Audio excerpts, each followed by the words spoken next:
எல்லாருக்கும் வணக்கம். கடமையை செய் பலனை எதிர்பார்க்காத. என்னடா நம்ம எதுக்கோ எதிர்பார்த்துட்டு இருந்தோம், இது என்ன ஒரு ஸ்லோகம் சொல்கிறான்னு பார்க்குறீங்களா?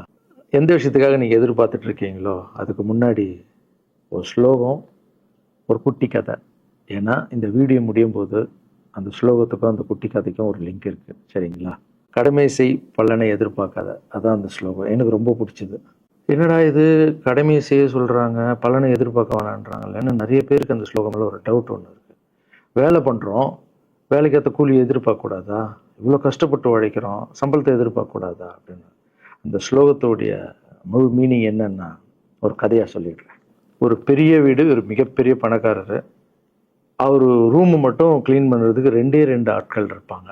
ரொம்ப பிடிச்சவங்களும் 2 பேர் அந்த ரூம் க்ளீன் பண்ணுறதுக்கு வச்சுருக்காரு. அவர் மிகப்பெரிய பணக்காரர். அவர் இப்போ 2 பேரும் வந்து ரூம் துடைக்கிறவங்க. ஓகே, அவர் காலையில் ரெடி ஆகி அந்த ரூம்லேருந்து வெளியே வரும்போது அவங்க துடைச்சிட்டு இருக்காங்கல்ல, அதில் ஒருத்தர் வந்து அவர் பாட்டுன்னு ஒரு வேலையை பார்த்துட்டு இருப்பார், துடைச்சிக்கிட்டே இருப்பார். இன்னொருத்தர் இருக்கார்ல, அவர் போய், சார் உங்கள் ட்ரெஸ்ஸு சூப்பராக இருக்குது சார், சார் நீங்கள் போட்டுக்கிற கண்ணாடி நல்லா இருக்கு சார், சென்ட்டு சூப்பராக இருக்குது சார், நல்லா இருக்குது சார், சூப்பராக இருக்கீங்க சார், எனக்கு பேக் கொடுங்க சார் அப்படின்னு வாங்கிட்டு போவார். இன்னொரு ஆள் வணக்கம் சார் சொல்லிட்டு வேலையை மட்டும் பார்த்துட்டு இருப்பார். இப்படியே தினமும் நடக்கும். அப்புறம் அந்த ஓனர் வந்து இந்த ஊரை விட்டு வெளியூருக்கு போகிறாரு. போகும்போது 2 வேலைக்காரங்களும் கூப்பிட்டு ஒருத்தருக்கு வந்து 1 மாதம் சம்பளம் எக்ஸ்ட்ரா, யார் கூட பேக்லாம் தூக்கிட்டு போய் எப்போ பார்த்தாலும் நான் சூப்பர் சொன்னார்ல, அவருக்கு 1 மாதம் சம்பளம் எக்ஸ்ட்ரா. இன்னொரு ஆளுக்கு ஒரு வீடு வாங்கி கொடுத்து அவரை, நீ என் கூடவே வந்துரு, நான் அவர் கூடவே அவரை கூப்பிட்டு போகிறேன். இவன் ஓடி போய் கேட்டானா, சார் என்ன சார் தினமும் நான் தானே சார் உங்கள் பேக் எடுத்துருந்தேன், நான் கொடுத்த வேலையை நீ கரெக்டாக பண்ணல, நீ ஜால்ரா அடிக்கிறதுலையே இருந்த, எனக்கு இது நல்லா இருக்கு அது நல்லா இருக்குன்னு. ஆனால் அவன் வேலையை மட்டும்தான் பார்த்தான். வேலையை கரெக்டாக பார்த்தா பலனு கடவுள் கொடுப்பார், அந்த பலன் தான் இது அப்படின்னு சொன்னாங்க. இப்போ விஷயத்துக்கு வருவோமா? திருச்சி கிழக்கு தொகுதி. இன்னைக்கு நான் என்ன முடிவு சொல்கிறேன் இதுதானே. நான் திருச்சி கிழக்கில் நிற்கணும்னா நான் முதல்ல அரசியலுக்கு வரணும். நான் அரசியலுக்கு வரேனா இல்லையான்றதை சொல்கிறேன். அரசியல் எப்படி என் வாழ்க்கையில் வந்ததுன்னு சொல்கிறேன். உங்களுக்கு நல்லா தெரியும், என் வீட்டில் குழந்தைங்கள வளர்த்துக்கிட்டு நான் பாட்டுன்னு சோஷியல் சர்வீஸ் பண்ணிகிட்டு இருந்தேன். மாற்றுத்திறனாளிக்கு டான்ஸ் சொல்லி கொடுக்குறது, ஓப்பனர் சர்ஜரி பண்ணுறது, பசங்களை படிக்க வைக்கிறது, ஸ்போர்ட்ஸு எல்லாத்துலேயும் என்னால் முடிஞ்ச வரைக்கும் பண்ணுவேன். என்னால் முடியல மற்றவங்கிட்ட கேட்டு பண்ணிகிட்டு இருந்தேன். இந்த டைமில் தான் ஜல்லிக்கட்டுன்னு வருது. ஒரு சில விஷயம்லாம் ஃபாஸ்ட்டாக சொல்லிடுறேன், உங்களுக்கு தெரிஞ்ச விஷயந்தான். ஜல்லிக்கட்டுன்னு ஒன்று வருது, அதில் நான் போகிறேன், சாப்பாடு போகிறதுக்காக குழந்தைங்களுக்கு போகிறேன். அப்படி நான் அந்த ஜல்லிக்கட்டு நடந்து முடிஞ்ச விஷயம்லாம் உங்களுக்கு தெரியும். அப்புறம் என் மேலே ஒரு தலைவர் விமர்சனம். எதுக்கு தலைவர்னு சொல்லுவார், நம்ம அண்ணன் தான், சீமான் அண்ணன் ஒரு விமர்சனம் வைக்கிறாரு. அதுக்கு நான் மறுபடியும் ஒரு ட்வீட் போடுறேன், அவர் ட்வீட் போடுறேன். அப்போ தான் என் வாழ்க்கையில் அரசியல்னு எடுத்து அந்த நுழையுது. நம்ம சாப்பாடு போகிறதுக்கு போகணும், இது என்னடா இவ்வளோ பெருசாக இருக்குது, அந்த ஜல்லிக்கட்டு தான் எனக்கு அரசியலில் உள்ள நுழைஞ்சது, என்னடா இவ்வளோ பெருசாக இருக்குது அப்படின்னு. அப்படியே போச்சு. அதே தலைவர் தான், அதே சீமான் தான் ரஜினி சார் அரசியலுக்கு வர்ற மாதிரி பேச்சு அடிபட்ட உடனே அவங்க சைட்லேருந்து பேசுகிறாங்க, தலைவரை பற்றி பேசுகிறாங்க. தலைவர் எனக்கு வந்து ஒரு குரு, என்னை வாழ வச்ச தெய்வம், ஒரு அப்பா மாதிரி, ஒரு அண்ணன், அப்பா எல்லாமே சொல்லலாம். ஸோ அவரை பற்றி அதிகமாக பேச ஒரு முறையும் சூப்பர் ஸ்டாருக்கு ஃபோன் போடுவேன், அண்ணா ரொம்ப ஓவராக பேசுகிறாங்க, டெப்பா கம்முன்னு இருக்கண்ணா, நீ சைலண்ட்டாக இரு, இப்படியே ஓரளவுக்கு தான் நம்மளால் பொறுக்க முடியும். அதுக்கப்புறம் ஆடியோ ரிலீஸ் ஃபங்க்ஷனில் என் மனசில் இருக்கிறதெல்லாம் உடச்சி சொன்னால் அதை நீங்களும் பார்த்துருப்பீங்க, தெரியும். அதுக்கப்புறம் ஒரு ரஜினி சாருக்கு ஒரு ஃபங்க்ஷன் வந்தது, அந்த ஃபங்க்ஷன்லேயும் பேசினேன் இதை பற்றி. உங்களுக்கு தான் தெரியுமா அந்த வீடியோ, யார் ஓட்டப்பந்தயத்தில் ஜெயிக்கிறது, இப்போ கூட அந்த வீடியோ போயிட்டுருக்கு. அதை பேசணும், அது பாட்டு அப்படியே போயிட்டு இருந்தது. அதுக்கப்புறம் பார்த்தீங்கன்னா ரஜினி சார் அரசியலுக்கு வரேன்னு அனௌன்ஸ் பண்ணுறாரு. பண்ணோடனே நான் போய் தலைவரை பார்க்குறேன், என்ன வரீங்களா, நான் நியூஸில் வருது, ஆமாக்கா நான் வரேன். இன்னும் பயங்கர சந்தோஷம். ஏன்னா வாழ்க்கையில் ஒளி ஏற்றி வச்சவர், அவர் அரசியலுக்கு வர்றாரு, அவருக்கு சப்போர்ட்டிவாக இருக்கணும் நம்ம. அப்புறம் எல்லாருக்கிட்டையும் போய் நம்ம கேட்டுட்டு இருக்கோம், தலைவர் வந்துட்டாருன்னா எல்லாமே குழந்தைங்களுக்கு இன்னும் நிறைய பண்ணலாம் அப்படின்னு. என்ன நானும் வரேன் அப்படின்னா ரொம்ப சந்தோஷம் அப்படின்னு ஸ்ட்ரெயிட்டாக கிளம்பி நான் ட்ரஸ்ட்டுக்கு வரேன். என்னுடைய ட்ரஸ்ட்டு, என்னுடைய ஃபேன்ஸு எல்லாரையும் கூப்பிட்டு என்னுடைய வெல்விஷர்ஸ் எல்லாரையும் கூப்பிட்டு உட்கார வச்சு தலைவர் அரசியலுக்கு வராரு. புரியுதுங்களா? எனக்கு வந்து எழுத படிக்க தெரியாது, அதான் ஒரு ட்வீட் போடணும், இதெல்லாம் ரெடி பண்ணுங்கன்னு தமிழில் சொல்லிவிட்டு அவங்க ரெடி பண்ணிட்டு இருக்க ஒரு டீம். இன்னொரு டீம் உட்காந்து என்கிட்ட கேள்வி கேட்குறாங்க, தலைவர் அரசியலுக்கு வந்து அவர் வந்து சிஎம் ஆயிடுவாரு, நீங்க வந்து அமைச்சர் ஆயிடுவீங்களாண்ணே, சுகாதாரத்துறை அமைச்சர் தான் நம்ம வந்து ஆப்ரேஷன் நிறைய பண்ணலாம், இன்னொருத்தர் கல்வித்துறை எடுத்தால் நிறைய படிக்க வைக்கலாம். டேய், கடமை செய்யணும், பலன் எதிர்பார்க்கக்கூடாது. சுகாதாரத்துறை அமைச்சர், இது வந்து கல்வித்துறை, இதெல்லாம் படிச்சவங்க வர இடம். அண்ணன் படிக்கலடா. எல்லாருக்கும் படிச்ச இடத்த போட்டு ஒரே இடத்துல போய் முடங்கி போய் படிப்புனா படிப்பு மட்டும், எல்லாம் கட்சி வளரட்டும், தலைவர் வரட்டும், எல்லா துறையிலேருந்து ஹெல்ப் கேட்டு நல்லா பண்ணுவோம், பெரிய ட்ரஸ்ட்டு கட்டுவோம். இப்போன்னா சின்ன ட்ரஸ்ட்டில் தான் நம்ம இருக்கோம். சின்ன வீட்டில் 60 குழந்தைங்க நீங்கள் இருக்கீங்க, 100 ஏக்கரில் கட்டுவோம். ஊனமுற்றோர்கள் இந்த பக்கம் திருநங்கைகளுக்கு, இந்த பக்கம் முதியோர்களுக்கு ஒரு பெரிய ட்ரஸ்ட் கட்டி பண்ணுவோம்டா. சூப்பர்ண்ணா. இன்னொருத்தர் டக்குன்னு அங்கேருந்து, அண்ணா நம்மளை எதிர்த்து பேசிட்டு இருக்காருல்ல சீமான் அண்ணன், அவருக்கு ஆப்போசிட்டாக எதிர்த்து நில்லுங்கண்ணே அப்படின்னு. அது அரசியல் இல்லை. ஒருத்தர் மேலே கோவத்தால் நம்ம அரசியலுக்கு வந்தால் அது வந்து வெறுப்பு அரசியலாக மாறும். அரசியல்ன்றது மக்களுக்கு நல்லது பண்ணுறதுக்காக வரணும். இப்போ அவரை நான் அழிக்கணும், அவரை நான் ஏதோ ஒன்று செய்யணும்னு அந்த ஆசையில் வந்தேன்னு வச்சுங்களேன், ஆசை என்ன கோபமாக மாறும். கோவத்துலேருந்து என்ன வரும், வார்த்தைகள் தப்பாக வரும். வார்த்தைகள் மட்டும் வராது, தப்பான வார்த்தைகள் வரும். மக்களுக்கு நம்ம மேலே மரியாதை இல்லை, மக்களுக்கு நம்ம மேலே மரியாதை இருக்காது, போயிடும். ஸோ அதால் அரசியலுக்கு வரோன்னா அவரை அழிக்கிறேன் இவழையாக இருக்கிறேன். பதிவை பற்றி பேசுகிறத ஃபஸ்ட்டு விடுங்கடா, ஃபஸ்ட்டு வேலையை பார்ப்போம்டா. நம்ம தலைவர் வரோன்னு சொல்லிட்டாரு, ட்வீட் போடுங்களா அப்படின்னு ட்வீட் போட்டுட்டு அங்கேருந்து போட்டுட்டு வீட்டுக்கு போகிறேன். இங்கே தான் பெரிய ட்விஸ்ட் இருக்குது எனக்கு. வீட்டுக்கு போகிறேன். வீட்டுக்கு போனோன்னா எப்பவும் நான் அம்மா கிட்டே போய் ஒரு விஷயத்த சொல்கிறதுக்கு முன்னாடி ஒரு சர்ப்ரைஸ் ஒன்று பண்ணுவேன். எங்கள் அம்மா கோவில் கட்டுறது கூட, கோவில் கட்டிட்டு ஸ்டாச்சுலாம் ஆர்டர் பண்ண அப்புறம் தான் அந்த ஸ்டாச்சுவே காமிச்சாங்க அம்மாவுக்கு.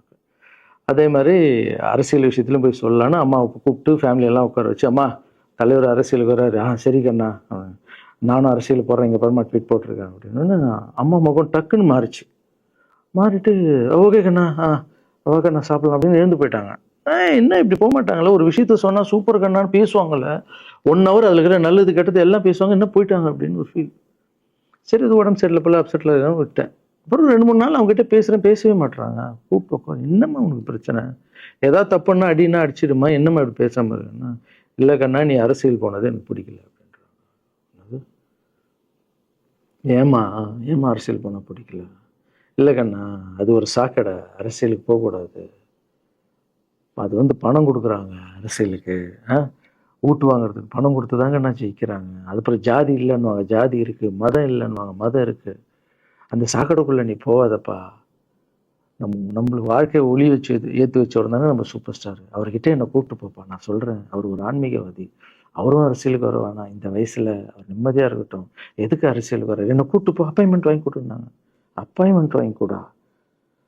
நானும் வேறு கனவுல வந்து மைண்ட் வைஸ், அம்மா நான் சொல்கிறது கேளுமா, நம்ம எத்தனையோ இப்போ வந்து எல்லா குழந்தைங்களுக்கும் ஒவ்வொரு ஸ்டேஜில் போய் கேட்டு தானேம்மா ஹெல்ப் நடக்குது. இப்போது தலைவர் வந்துட்டாருன்னா நம்ம தாராளமாக பண்ணலாம்லம்மா, உன் கையில் எவ்வளோ காசு இருக்கோ அதுக்கு மட்டும் செய், அரசியல் வேணான்னு சொல்கிறேன் அப்படின்னு போயிட்டான்.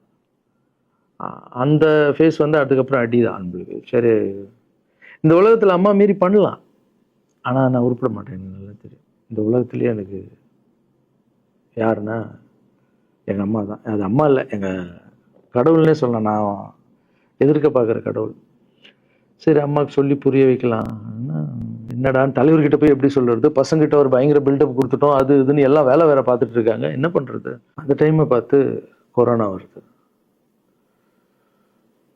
ஒரே ஷாக்கு, வெளியே போக முடியாதுன்றாங்க, இல்லைன்னா முடிஞ்சு போச்சு. பிரச்சாரம் பண்ண வெளியே போக முடியாது, தலைவருக்கு உடம்பு சரியில்லாமல் போகுது, ஹைதராபாத் ஷூட்டிங் போகிறார், உடம்பு முடியல, அப்படியே எல்லாமே கொலாப்ஸ் ஆகுது. அப்புறம் தலைவர் அலௌன்ஸ் பண்ணுறாரு, நான் அரசியலுக்கு வரல, டாக்டர்ஸ் வந்து போகக்கூடாதுன்னு சொல்லிட்டாங்க, கொரோனா டைமில் நம்ம வந்து பிரச்சாரம் போக முடியாது, அந்த காரணம் சொன்னார், அது உங்களுக்கு எல்லாருக்கும் தெரியும். அவ்வளோதான், தலைமையில் கை வச்சுன்னு உட்காந்துட்டோம். நான் ட்ரஸ்ட்டில் இருக்கிற குழந்தைங்க மற்றவங்க எல்லாரும் என்னென்னோ நினச்சி ஒர்க் பண்ணிட்டு இருந்தால எல்லாரும் அப்செட்டில் உட்காந்துருக்கோம். தலைவர் ஒருத்தம் போய் பேசி பார்க்கலாம் அவர்கிட்ட, தலைவர் வர்றாரு, கூப்பிட்றாரு, போகணும். அந்த மாதிரி தலைவரை பார்த்ததில்லை நான். அப்படியே எனக்கு புரிஞ்சுது, அவர் ரொம்ப வலியில் இருக்கார் அப்படின்னு. எவ்வளோ சுறுசுறுப்பான ஆள், உடம்பு முடியலைங்கண்ணா. பரவாயில்ல, நம்ம உடம்பு தானே முக்கியம், என்ன இதெல்லாம் என்னென்ன தூக்கி போடுங்கண்ணா. இல்லைங்கண்ணா, இத்தனை வருஷம் என்னை வாழ வச்சாங்கல்ல, அவங்களுக்கு ஏதாவது ஒன்று பண்ணணும்னு நினச்சாங்கண்ணா, இங்கே குத்துதுக்கண்ணா, எனக்கு என்ன பண்ணுறதுன்னு தெரியல, ரொம்ப கஷ்டமாக இருக்கு அப்படின்னா. அண்ணே அதை விடுங்கண்ணே, எல்லாம் அப்படின்னு அவர்கிட்ட பேசிட்டு அவர் வந்து அப்போ நான் முன்னாடி பேசும்போது அவர் சொல்கிறார், நான் கூட பதவிக்கு வரணும்னு ஆசைப்படல, இன்னொரு நல்ல ஆள் படித்த ஆள் அங்கே நிற்க வச்சுப்பாங்க, யாருன்னே சொல்லுவேன், யாருன்னு கூட சொல்லலை. அது அப்படியே போச்சு, அவர் மனசுக்கு மட்டும்தான் தெரியும், யாருன்னு கூட சொல்லலை. ரொம்ப அப்செட்டாக இருந்தார். சரி ஓகே, இதுவும் கடந்து போகணும். அப்படியே கடந்து போச்சு. எனக்கும் காஞ்சனா படம் அது இதுன்னு வந்து பெரிய ஹிட் ஆகுது. அதுக்கப்புறம் யாருக்கிட்டேயும் நீங்கள் யாரும் எனக்கு ஹெல்ப் பண்ண வேணாம். முதல் நாள் நான் வந்து கலைஞர் ஐயா கிட்ட ஹெல்ப் கேட்டேன். அவர் வந்து ஒரு சில குழந்தைங்களுக்கு ஹெல்ப் பண்ணார். அதுக்கப்புறம் அன்புமணி ராமதாஸ் ஐயா, அவரும் ஹெல்த் மினிஸ்டராக இருக்கும்போது அவர் ஒரு சில குழந்தைங்களுக்கு ஹெல்ப் பண்ணார். அப்புறம் நம்ம விஜய் சார் நண்பர், அவர் வந்து ஒரு குழந்தைக்கு ஆப்ரேஷன் பண்ணார். ஸோ இருக்கும்போது என்னால் முடிஞ்ச வரைக்கும் சொந்த பணத்தை போட்டு பண்ணிவிடுவாங்க. முடியாத போது தான் நான் அந்த ஹெல்ப்பை கேட்பேன். இப்போ தான் நல்லா வந்துட்டுமே, யாருக்கும் எனக்கு பணம் கொடுக்க வேணாம், இனிமேல் என் சொந்த பணத்திலே பண்ணுறேன்னு சொல்லிட்டு நான் பாட்டுன்னு ஒரு வீடியோ கூட நான் போட்டேன், இனிமேல் யாரும் பணம்லாம் கொடுக்க வேணாம். அப்படியே போயிட்டுருக்கு. காஞ்சனா எல்லாம் முடிஞ்சு ஜிகிர் தண்டா படம் ரிலீஸ் ஆகுது. ஜிகிர் தண்டா பார்ட்டி போயிட்டுருக்கு. டைரக்டர் நின்று பேசுகிறேன். நான் டைரக்டர் கிட்ட போகிறேன். டைரக்டர் யார்கிட்டயும் ஃபோனில் பேசிகிட்டு இருக்காரு. அப்படியே பேசிகிட்டு இருக்கிறவர் டக்குன்னு இந்த சீமான் பேசுவார்னு கொடுத்துட்டாரு என்கிட்ட. அவருக்கும் தெரியாது நான் பேச போகிறேன். அவர்கிட்ட லாரன்ஸ் பேசுவார், சீமான் ரெண்டு பேரும் சைலண்ட்டு. நானும் எதுவும் பேசலை, சீமானும் எதுவும் பேசலை. அப்படியே ஒரு நிமிஷம் அப்படியே நிற்கிறோம். பெரியவர் இல்லை என்னாலும் அண்ணன் அப்படின்னு, அவ்வளோதான் அண்ணன். பயங்கர பாசம். எந்த இடத்துல கோவம் இருக்கும் அந்த இடத்துல குணம் இருக்குன்னு சொல்லுவாங்கள்ல. அண்ணன் வந்து புகழ்ந்து தள்ளுறாரு ஜிகர் தண்டாவை. இப்படி பண்ண கண்ணா, அப்படி பண்ண இவ்வளோ சூப்பராக பண்ண, அந்த சீன் எனக்கு ரொம்ப பிடிச்சதுன்னு. அவருடைய அன்பு தான் தெரியும்ல, எல்லாமே அதிகமாக இருக்கும் அண்ணன்கிட்ட. அண்ணா ரொம்ப சந்தோஷமாக வாழ்த்தினார். அப்புறம் நான் வந்து மாற்றம்னு ஒரு அமைப்பு ஆரம்பிச்சிருக்கேன்ல, இந்த விவசாயிகளுக்கு டிராக்டர் கொடுக்கறது, அப்புறம் மாற்றுத்திறனாளிக்கு ஸ்கூட்டி கொடுக்குறது, எல்லாமே அதை பார்த்துட்டு பத்திரிகையாளர் கேட்குறாங்க அவர்கிட்ட, ரகுவலரன் சார் மாற்றம்னு அமைச்சிருக்காருன்னா, நல்ல விஷயம் தம்பி, நல்லா பண்ணிட்டோம், நல்லா இருக்கட்டும் அப்படின்னு வாழ்த்தினார். ஸோ ஒரு பெரிய பிரச்சனைக்கு கடவுளே வந்து அதை அப்படியே சால்வ் பண்ணி வச்ச மாதிரி ஆயிடுச்சு. அப்படியே போச்சு. ஆனால் நீங்கள் நல்லா இருக்கணும், எங்கே இருந்தாலும் நல்லா இருப்பீங்க. எப்போல்லாம் ட்ரஸ்ட்டுக்கு போகும்போது பசங்களாம் கேட்பாங்க, அந்த 100 ஏக்கர் ட்ரஸ்ட்டு குழந்தைங்க, சரி ஓகேடா. அப்படி பார்த்தீங்கன்னா நண்பர் விஜய் சார் கிட்ட பேசிட்டு இருக்கும்போது நான் வர அரசியலுக்குன்றாரு. நிஜமா நண்பா அப்படின்னு. எஸ் அப்படின்னு. மறுபடியும் போய் ட்ரஸ்ட்டில் உட்காந்து டேய் நண்பர் வராரு. ஏன்னா சூப்பர் ஸ்டார் எனக்கு எவ்வளோ க்ளோஸோ, நண்பர் கூட அவ்வளோ க்ளோஸ் தான் எனக்கு. ஏன்னா மேகமாய் வந்து போகிறேன்ற சாங்லேருந்து நான் அவருக்கு டான்ஸ் மாஸ்டராக பண்ண ஆரம்பித்தேன். அதுக்கப்புறம் நிறைய சாங் பண்ணேன், சரக்கு வச்சுருக்கேன். அப்போ உங்களுக்கு தெரியும், அந்த தாம் தக்க தீம் தக்க அவருக்கு மட்டும் நான் ஸ்பெஷலாக வந்து பண்ணி கொடுத்துட்டு போவேன். தமிழ் வேறு யாருக்கும் பண்ண மாட்டேன். அவர் கூப்பிட்டா வருவேன், தலைவர் கூப்பிட்டா வருவேன், சாங் பண்ணிட்டு போவேன். அவர் வரணும் போது எஸ், ஏன்னா அவர் ஒரு முடிவு எடுக்க மாட்டார், எடுத்தாருன்னா அவர் நல்லா உழைப்பார், நல்ல உழைப்பாளி, பண்ணுவார் அப்படின்னு நினச்சி மறுபடியும் போய் ட்ரஸ்ட் ஆளுங்கெல்லாம் பேசுறதுக்கு முன்னாடி, ஐயோ அம்மா இருக்காங்களே பிடிக்காத, ஃபஸ்ட்டு அங்கே கரெக்ட் பண்ணணும்ல, அங்கே போனேன். அம்மா நண்பர் அரசியலுக்கு வராருமா, என்னம்மா அப்போ தான் ஓகே, இப்போ எல்லாம் மாறி இருக்கு, போகலாமா, நீ ஃபஸ்ட்டு அவர்கிட்ட ஒரு அப்பாயின்மெண்ட் வாங்க, நான் உன்னை கூப்பிட்டு போகிறேன் அப்படின்னா. கூப்பிட்டு போய் இந்தப்பா என் பிள்ளைய ஒப்படைக்கிறேன் பார்த்துக்குப்பான்னு சொல்லுன்னு பார்த்தா, என்னம்மா பேச போகிறான்னு கேட்டேன். நீ அரசியலுக்கு வராத தம்பி, இது ஒரு சாக்கடை, நீ அரசியலுக்கு வராத, நீ ரொம்ப சைலண்டான ஆள், உனக்கு இதெல்லாம் செட் ஆகாது, பணம் கொடுத்தா தான் ஜெயிக்க முடியும், ஜாதி இருக்குது, மதம் இருக்குது, இதெல்லாம் தாண்டி வந்து கஷ்டம்னு அவர்கிட்ட சொல்கிறேன்ப்பா அப்படின்னு. நான் அப்படியே அம்மா புரிஞ்சுக்குமாண்ணா, டேய் மீன் குழம்பு வச்சுருக்கேன் சாப்பிட்றேன், அதே மீன் குழம்பு. ஓகே நான் நினச்சிட்டேன் நம்ம ஜாதகத்தில் இல்லை போல், சரி விட்டுடலாம், சரி இப்போ விட்டுருவோம், ஒரு 2-3 நாளைக்கு அப்புறம் மறுபடியும் பேசுவோம் அப்படின்னு மறுபடியும் பேசுகிறேன். அதே மறுப்பு தான். நானும் நண்பர்கிட்ட பேசுகிறேன், அம்மா இப்படி சொல்கிறாங்க நண்பா, அது அவங்களுக்கு தெரியல, அவர் நிறைய பேச மாட்டார், வயசானவங்க இல்லை, தெரியல, வந்த அப்புறம் புரியும், ஒரே வார்த்தை தான். அதுக்கப்புறம் ஃபோனில் கூட்டணி கட்சியெல்லாம் வராது போது, நண்பா என்னடா யாரும் கூட்டணி கட்சி வரல நண்பா, இது அது நான் எனக்கு ஒருத்தரை பிடிச்சிட்டாங்கன்னா மனசில் பட்டதை எல்லாமே சொல்லிகிட்டு இருப்பேன். அது நல்லதோ கெட்டதோ, என் பழக்கம் அப்படி தான், பிடிக்கலாம் தூரம் ஒதுங்கிடுவேன். அப்படியே போகுது. எலெக்ஷன் வருது, அனௌன்ஸ் பண்ணுறாங்க, எலெக்ஷன் நண்பர் நிற்கிறாரு. ரிசல்ட் அன்றைக்கி டோட்டலாக மாறுது எல்லாமே, அப்படியே தலைகீழாக ஆகுது, புரட்டி போடுறாரு சரித்திரத்தை. வேற அம்மா இப்போ முதல்ல தெரிந்து எங்கள் அம்மாவை தான். எனக்கு ரொம்ப ஆசையாயிடுச்சுன்னா எங்கள் அம்மா மேலே அம்மா பேர் கண்மணி. கண்மணி அப்படின்னு தான் கூப்பிட்டு போவேன். எங்கன்னு கூப்பிட்டு போனால் அம்மா கொண்டு என்னடா இவ்வளோ உஷாராக வர, என்ன விஷயம், இங்கே வா உங்ககிட்ட தான் பேசணும். நீ என்னம்மா சொன்ன, பணம் கொடுத்தா தான் ஓட்டு போடுவாங்க, ஜாதி இருக்குது, மதம் இருக்குது, புது ஆளுங்களை வர விட மாட்டாங்க, ஜெயிக்க முடியாது, இதெல்லாம் சொன்னல. நண்பர் ஜெயிச்சிட்டார் பார்த்தியாம்மா. அந்த ஒரே ஒரு முகத்துக்காக ஓட்டு போட்டிருக்காங்க. நம்பிக்கையான ஆள் வந்தால் போடுவாங்கம்மா, நல்லவங்களாம் வரலாமா, புரிஞ்சுக்கம்மா, என்ன விடுமா. இப்போ என்னம்மா சொல்கிற அப்படின்னு கேட்டேன். முதல் முறையாக எங்கள் அம்மா முகத்தில் ஒரு சிரிப்பை பார்த்தேன். ஆமாம் கண்ணா, அந்த புள்ள எல்லாத்தையும் மாற்றிடுச்சு, இவ்வளோ பெரிய வெற்றி அடி வரணும்னு நான் எதிர்பார்க்கலப்பா. ஒரு நல்ல மனுஷன் வந்து பண்ணணும்னு நினச்சா அது முடியுங்கண்ணான்ற நம்பிக்கை எனக்கு வந்திருக்குப்பா அப்படின்னு அம்மா சொன்னான். அப்போ என்ன போயிடலாமா, ஓகேவா அப்படின்னு கேட்டேன். போகண்ணா, நீ நினச்ச மாதிரி பண்ணு அப்படின்னு அம்மா சொன்னோன்னு காலில் சாஸ்தாமா வந்தேன். தேங்க்யூ ஸோ மச்மா அப்படின்னு. ரொம்ப ஹாப்பி நான். அம்மா ஓகே சொல்லிட்டாங்க அரசியல் வர்றதுக்கு. இப்போ நான் தாய்க்கு நிகரான்னு நினைக்கிறேன். என் ரசிகர்கள் கேட்குறேன், நான் அரசியலுக்கு வரலாமா? இதை பார்த்துட்டு இருக்கிறவங்களுக்கு, இந்த மக்களை கேட்குறேன், நான் அரசியலுக்கு வரலாமா? அந்த தகுதி எனக்கு இருக்கா? நீங்களும் சொல்லுங்கள். இந்த வீடியோ பார்த்துட்டு இருக்கவங்க கமெண்ட்ஸ் போடுங்க. பசங்களா, இவங்க தான் என்னுடைய 22 வருஷத்தினுடைய உழைப்பு. அரசியலுக்கே வராமல் மக்களுக்கு நான் செஞ்ச சேவை உங்கள் கண்ணு முன்னாடி நிப்பாட்டியிருக்கேன். இப்போ உங்கள் வயசு என்ன? 22 வயசாகுது. ஒரு வயசில் என் கையில் வந்தார் இவர். அந்த ஃபோட்டோவை நீங்களே பாருங்கள். இப்போ 22 வயசு. ஒரு குழந்தைய வளர்க்குறதுக்கு நீங்கள் எவ்வளோ கஷ்டப்படுவீங்க உங்களுக்கு தெரியும் இல்லை? அந்த கஷ்டம் என்னென்னா, ஸ்கூலுக்கு அனுப்புறது ஃபீஸ் கட்டுறதுலேருந்து, உடம்பு சரியில்லாமல் போனாலும் அவன் ஆசையில் நிறைவேற்றுறதுலேருந்து, ஒரு குழந்தைக்கு அப்படின்னா 60 குழந்தைங்களை வளர்த்துருக்கேன். எவ்வளோ பிரச்சனை வந்திருக்கேன், எவ்வளோ நோய்கள் வந்திருக்கும், எவ்வளோ நைட் தூங்காமல் வந்திருக்கேன், அதில் எவ்வளோ டிஸ்டர்ப், அதுவும் என் வீட்டில் வளர்த்துருக்கேன். இதெல்லாம் எதுக்கு பண்ணேன்னா, எந்த ஒரு எதிர்பார்ப்பும் இல்லாமல் கடமை செய் பலனை எதிர்பார்க்காதன்ற அந்த வார்த்தை எனக்கு ரொம்ப பிடிக்கும். அதுக்காக செஞ்சுருக்கேன், என் மக்களுக்காக செஞ்சுருக்கேன். ஏன்னா மக்கள் தான் என் படத்தை பார்க்குறாங்க. மக்களால் தான் நான் கார் வாங்குகிறேன், வீடு வாங்குகிறேன், சந்தோஷமாக இருக்கேன். அவங்களுக்கு இந்த சொசைட்டிக்கு நான் ஏதாவது பண்ணணும். அரசியலுக்கு வர்றதுக்கு முன்னாடியே பண்ண விஷயங்கள் பார்த்தீங்கல்ல. 22 வருஷம் உழைச்சிருக்கேன். ஒரு கதை ஒன்று சொன்னேன்ல, 2 வேலைக்காரங்க இருந்தாங்கன்னு.